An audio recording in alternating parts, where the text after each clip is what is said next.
What is going on, guys? DBG here, and this is a first, lads. This is a first for the channel.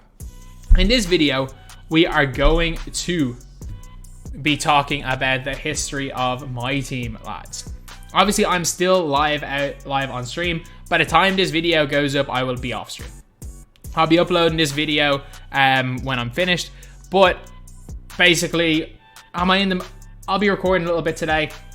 I'm not necessarily in the mood to just sit there playing some TTO when I can record this video on stream, because I know a lot of people on stream are kind of interested in this. So I'm going to be talking about the history of all of these cards and my experiences with them, what they were like when they were in game, and honestly also talk about how people use them in their specific games and compare them to their cards from the current set to see if they will be able to do the same. So first of all, we got Ruby Thon Maker. So Ruby Thon Maker was one of the Holy Trinity of rubies in 2K19. The Holy Trinity of rubies was Ruby, Jonathan Isaac.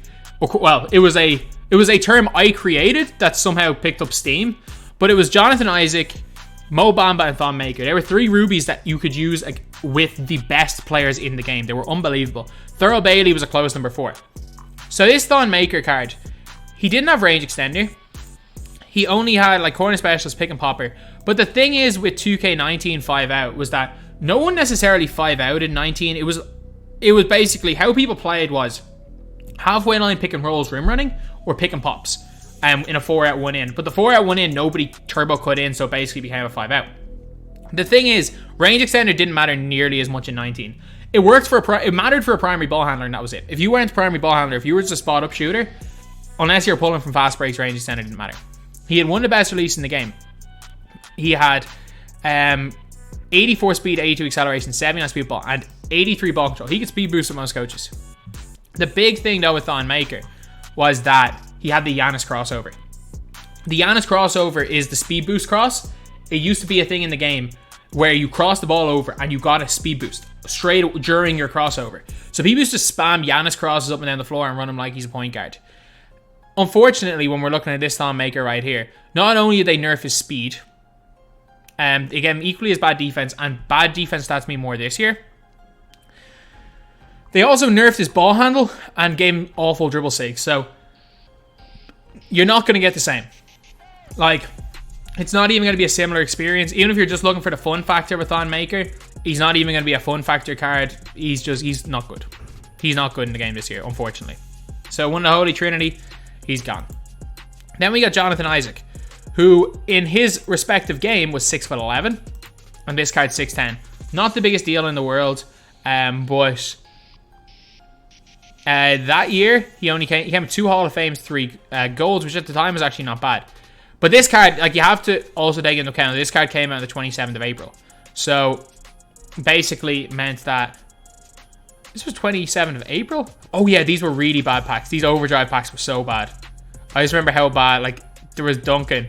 The best card in this set was Jonathan Isaac. Like, these packs were so bad. But he had an 82 3 ball, 95 driving dunk, 85, 84, 77 speed ball. Defense was elite. Like, you can't expect him to be quite as good this year because obviously this card came out in April. But 40 intangibles, same 3 ball, 83 speed compared to 85, very little of a downgrade. He comes with all the defensive badges this year. So while, yeah, he's not, obviously not 90 plus in all these stats, he's not going to be quite as good as this Jonathan Isaac. But again, this Jonathan Isaac came in April. And considering this is a 4 months in advance card, this card might be better for now than that Jonathan Isaac was at its time. The one big thing about this Jonathan Isaac, though, that a lot of people don't remember, is that this was when position locks weren't a thing. Thank you, that boy Cooper, for the tier 1 sub. But this was when position locks were not a thing. So what people used to do in 2K18, it was back when zigzag, stop start, snatchback animations were a thing. He was a point guard. People ran him a point guard because everyone ran the Pink Diamond Giannis a point guard or a LeBron a point guard. So it was literally a case of, they're running these guys, we got to use Jonathan Isaac to match up to him. And it was the same with Jonathan Isaac in 2K19 as well. He was literally, he was a point guard. He was a Giannis stopper in 19. That's what he was used for mainly, as one of the few, because he had the length to like block shots and kind of recover from blow-bys. He was most budget players' first choice as a point guard in NBA 2K18. That is where Jonathan Isaac came from in that game. But this Jonathan Isaac, you're going to have a similar experience. He's going to be almost as effective in terms of, obviously, for their given games and the given times. Obviously, if this is a card that was released, if this card was released in April, I wouldn't be saying that it's the greatest card in the world, but he's really good because of when he's released and how cheap he is. Then we got Simular, and it's a weird one. This Simular is 69 overall, and this Simular is 89 overall. But I'm telling you right now, this Simular will always be better than what this Simular is going to end up being. This guy, I'm guessing, is just a Boban clone. I'm guessing he won't have the gigantic player build.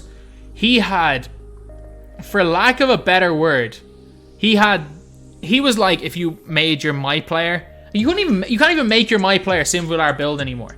Like, you can't even make it. His build was the biggest, was so big. He had the biggest player build in the game. He had, like, these stats are awful. They're awful. Like, 90 blocks good. The rest of the stats are awful. Doesn't matter. He just got, his player build was 2 players. He was as wide as 2 players.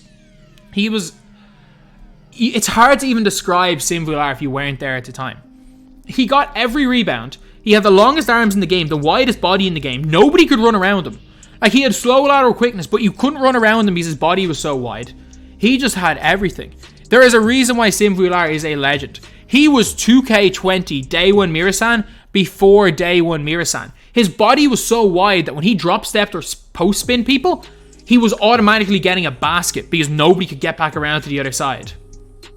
It was just madness. It was just madness. And funnily enough, like, there's a funny thing here. We're DBG Simular. This is just an iconic thing with me. Let's talk 2K16. This was my first, like, video to get 1,000 views. And this was, like, during 2K15. And I literally remember making a video back then talking about how Simular was going to be an absolute game changer. And what I mean by Simular 2K16, just have a watch of this. Have a watch of this. So 2K16, I just want to show you guys just how big. It's an Epic Kai video, but like his player build. Look at the size of the fella. Look, we all miss Epic Kai, by the way. Look at his build, man. He was as wide as 2 players. He's wider than Pokashevsky this year. Like, he's a monster. He was a monster. And that is why he was so good. That is why he was so good. The guy was a monster. If you were, first tier road to the playoffs, because for the first couple of tiers, you could only use 1 silver on your team. Everybody had Simular. Like, a lot of people have kind of links to these bronze players back then because you had to use some of them. And bronze players somewhat were usable. Like, I think Novak got like a 93. But bronze Simular, he was an absolute, he was a god. He was a god. Then we got Bismack Biyombo. I don't remember this card. I'm sorry. I want to look at a few comments. Dikembe's 3rd stage evolution. Okay, these are just like talking about him in real life. He had an unbelievable 2016 playoffs. He got paid after it, by the way. He got paid after 2016 playoffs because I think Valanciunas got injured. He came off the bench and just dominated. This card here, I remember him being just a rebounding beast, but I think he was better at the time because nobody off-balled. If you have this card in the game this year, people just hard off-ball. 80 lateral, though, is not too bad at all. 95 driving dunk, obviously, is really good. 80 speed, 77 lateral quickness was pretty good in the game that year. So I reckon he served a role. I reckon he served a role in 2K16, but nah, this card's bad. He's even slower. Like, this card here, like they gave him 80 speed and they lowered it to 69.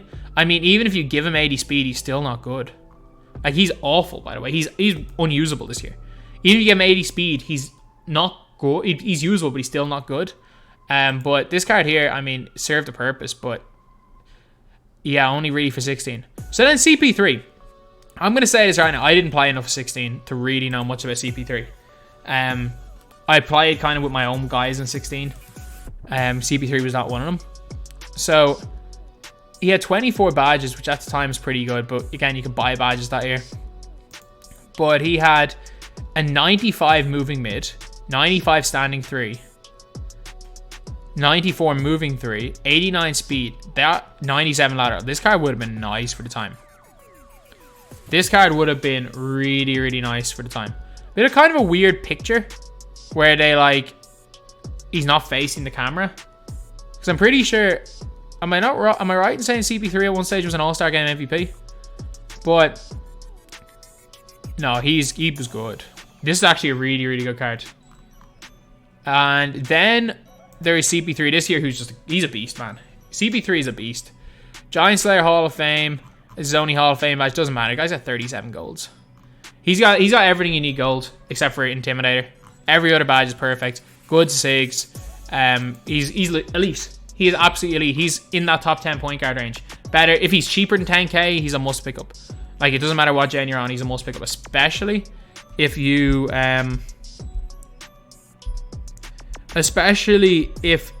are on current gen. He's even better on current gen. Chris Paul, someone is in my chat saying Chris Paul was never All-Star Game MVP. He was literally the 2013 All-Star Game MVP when this picture was taken. He was literally the All-Star Game MVP. Then there's AK. So, lads, AK-47, NBA 2K19. What can I say about this card?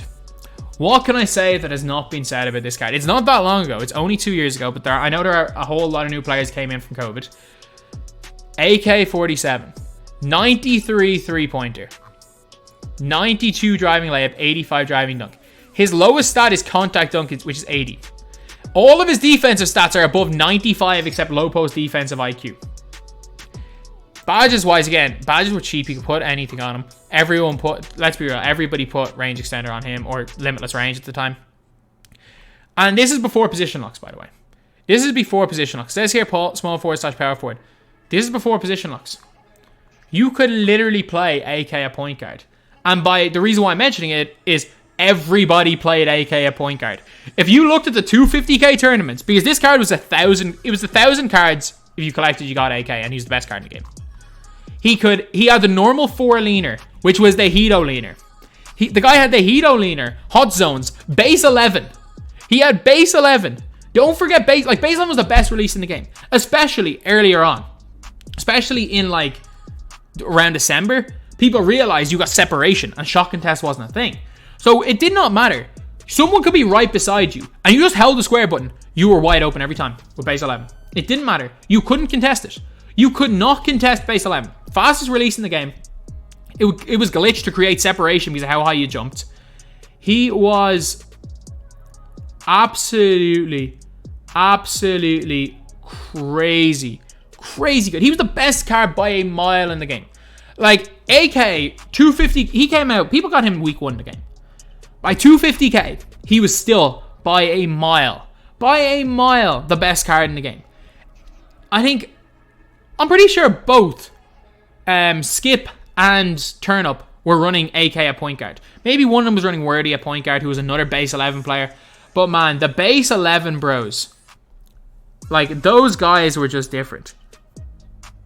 The base 11 bros were just different. The AKs of the world. The Hito Turkoglu's. I'm trying to think who else there was. James Worthy. Tom Gugliotta. Gilbert Arenas. Antoine Jameson. Were there any other base 11 players I'm forgetting? But base 11 NBA 2K19 was the best release there has ever been.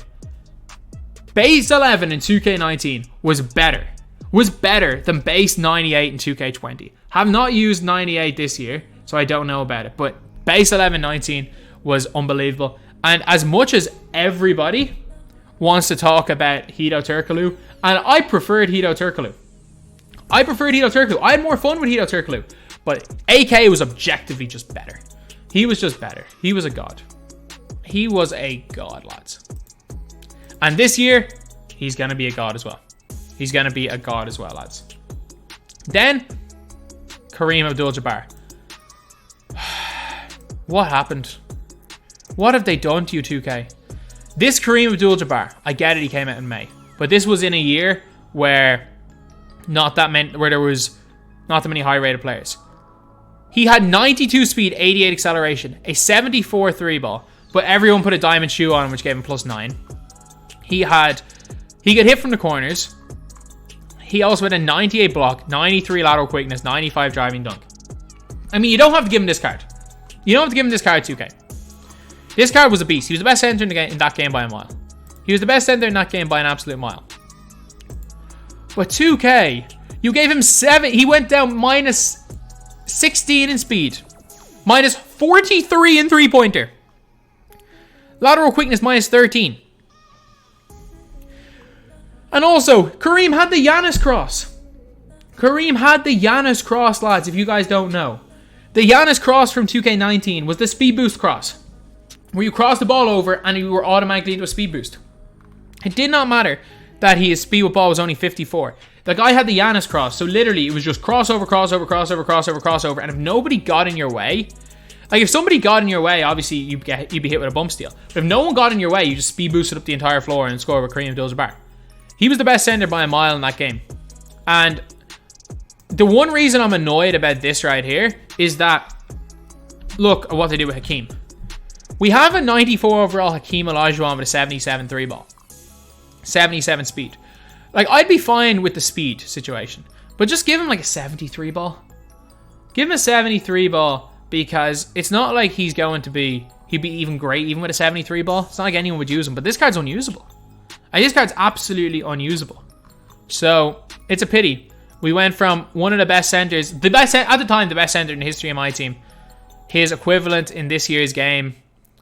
This is not 2K17 Diamond Kareem. This is just a nobody that looks like 2K17 Diamond Kareem. This is not the same card. This is not the same card. And I would refuse to use this card, do a gameplay on this card, review this card, because it's not the same card. This is not 2K17 Kareem. This is just some nobody that looks like him. Or some wannabe that looks like him. Am I right? Is that the Space Jam line? You're not Charles Barkley, you're just a wannabe that looks like him. He's not 2K17 Kareem, he's just a wannabe that looks like him. Then we got Dr. J, who I completely forgot to go over. So Dr. J, this year is awful because they can't make him better. They can't give him other badges that this card doesn't have. They can't give him badges that the 96 doesn't have. So he doesn't come with like quick first step. Doesn't come with clamps. Can't get clamps. Can't like, obviously you're not going to put range on him because you can't really shoot. This Dr. J wasn't great from what I remember. Like 71 open shot 3. He wasn't good. Like he wasn't good at the time. I remember the flight school set was awful. The only cards that really mattered in the flight school set. Like Jordan sucked as well, even though he was like a million MT at one stage. The only card that really mattered in the flight school set was this T-Mac. This was the only card that mattered in that set. Dr. J, he was bad in 2K19. He's awful in 2K21. So, yeah, I don't even have much of an experience with Dr. J other than he was bad. And that's the only thing I can say about him. He was not good. He was not good. As people were saying Clyde was decent, he was alright. Like, he was okay. His release... Actually, at base 8, he was pretty good. But Wade base was awful that year. Serge Ibaka was really good in this set as well.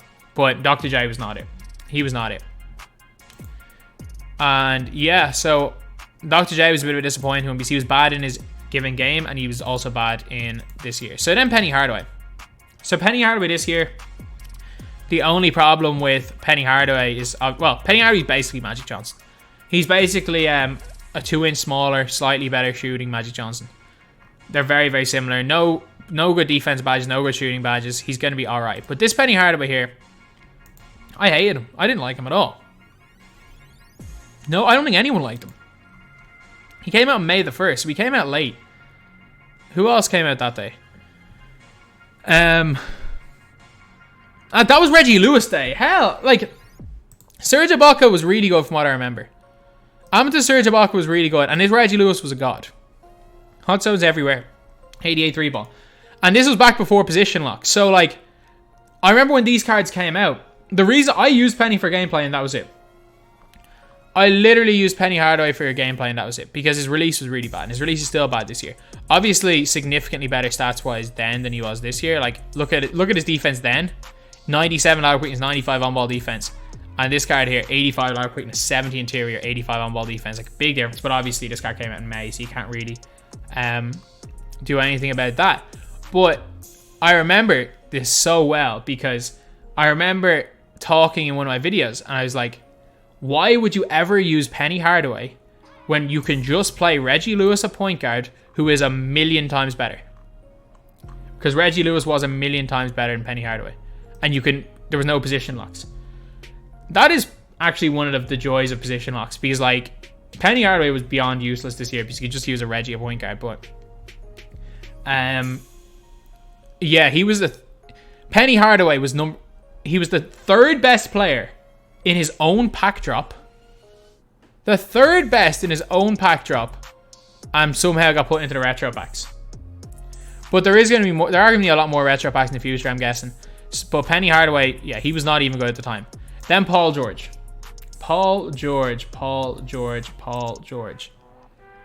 He's unbelievable in this game. He's unbelievable in this game. And in 2K15, let's have a look at the reviews. Legend fam. That's just all it says is legend fam. This card is bad, terrible. I was recording a game on YouTube in April 2017 and you couldn't make a shot. What? Alright. So, he was a locker code. 97 driving dunk, 88 lateral quickness, 92 3 ball. This card was one of the best cards in the game. I'm telling you that right now. And it doesn't show badges on 15. He was one of the best cards in the game. And I had him. And explaining that I had this card, you might be thinking, oh, it doesn't make a difference when you got a card. It did in 2K15. So let's take it back to April of 2015. Let's take it back to 2K15. A different era. A different era for the land of MyTEAM. So let's have a look at YouTube for this. Pink Diamond Paul George. The era of YouTube. Chris Smooth was making MyTEAM videos. Epic Kai did a player spotlight on him. His second ever player spotlight. Cash Nasty was only pulling 70k views a video. Wait a minute. Cash Nasty player review, 35k views? What? Then we had Sub the Gamer. Sub, what a person. People talking about these locker codes. Gento, 50k. Shake and Bake was still there. But like, this was what the YouTube scene looked like.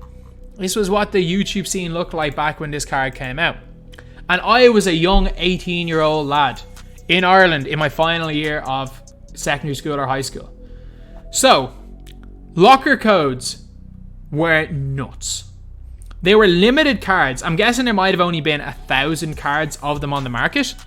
But it was whoever typed in the code the fastest. Whoever had the fastest fingers got the cards. So anytime there was a locker code, there was a pink diamond card, the whole community went nuts. The locker code rewards, like as you guys can see, locker codes must go. Locker codes must go. Nothing has divided opinions more than locker codes. Because they were the best cards in the game and you could only get them by camping out on your computer for hours and having quick fingers. I agree with them not doing this anymore, but you have to believe it was exciting. But I got this card because they released it at 1 p.m. Eastern time. And I happened to be at home because it's 6 p.m. my time, was just about to go off the basketball training. And the very second that it was released, I got him. I was able to turn on my app and get him because everybody missed this specific locker code because it was when everyone was in school. It was on like a Monday. And then, basically, it was the Europeans all got him. And everyone went berserk that they released it when everyone was in school. And I'm just like, they've been releasing the others at 3 o'clock in the morning for Europeans. This is great. Obviously, this is long before I made YouTube videos. So, yeah, this card is a special place in my heart because it was one of only 2 pink diamond cards I got that year. I got this card and I got the 99 overall Steph Curry card. So, one of the 2 pink diamonds I got in 2K15. Problem is that this card's going to be so expensive, but man, he was my very first ever pink diamond. He was my very first ever pink diamond. So, I don't, like, as far as I go, just absolutely ridiculous. So, let's have a look, actually. Let's have a look at the DBG channel. Let's have a look at the DBG channel. And let's go to oldest. My very first video. This isn't my squad. Look at who's in the 2-guard position. My very first YouTube video, starting at the 2-guard, is this guy right here. We have gone full circle, lads. We have gone full circle. It's been 16th of June 2015, the day I finished my leaving cert and I uploaded my very first video. We have gone full circle, lads. Paul George, my very first starting 2-guard. Paul George right here. And if there's anyone in 2K here that's willing to drop me, and an alarm just went off, that's willing to drop me a free Paul George card, I will be eternally grateful. I will never ask for a free card from 2K, ever.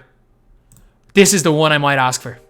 If I can't afford him or he's too much of my MT, this might be the one I might ask for. My very first video, he was the main man in my very first squad. And he's back. And he is completely back. There is no card that I've wanted more in 2K than this Paul George. My very, very first gameplay, PG's there. And now we got PG again. So anyway, yeah, that is pretty much it. This is the history lesson of these cards in their respective games. Obviously, Paul George was ridiculous in game. He dunked on everyone and could hit threes because patch 4 was a thing. But everyone literally could score it at will in 2K15. Defense didn't exist in that game. It was on-ball defense. People just zigzagged and ran to the basket and dunked. That was the meta of that game. So, yeah, that was pretty much it. We've got Thon Maker, who was great in his given game. Not great in this year's game. We got Chris Paul, who's actually better in this year's game than his given game. Julius, Erving, Bismack Biyombo weren't great in their given games and aren't great this year. Simular will be fun to use again. Jonathan Isaac definitely is a god both years. AK is brilliant. This isn't Kareem. This is not Diamond Kareem from 17. This is just a wannabe that looks like Diamond Kareem from 17. Penny Hardaway was not great. It was the third best player in his player drop in 19 and is okay in this game. And then Paul George, he'll be really good in this game, but man, I'm telling you, I don't think there is any person that wants this Paul George card, this specific one. I don't care if they release an Opal Paul George. This specific Paul George will be in my squad the rest of the year. I don't think there's anyone that wants this specific Paul George more than I want this specific Paul George. So anyway, yeah, that is pretty much it, lads. That is the video. That is a little bit of a history lesson on my team. Unfortunately, I could not give more of an insight on Chris Paul or Bismack Biyombo because I didn't play enough 2K16. Well, I didn't use these cards enough in 16 to give an opinion. But the rest of these cards, like, you better believe I played at least.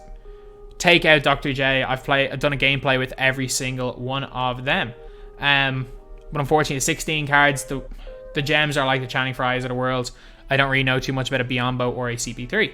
So anyway, yeah, that is pretty much it. It's a 30-minute history lesson type video.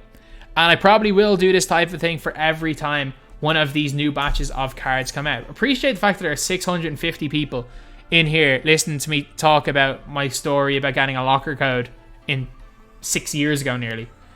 But yeah, that is pretty much it. So anyway, that's the video. Thank you guys for watching. Please like, comment, and subscribe.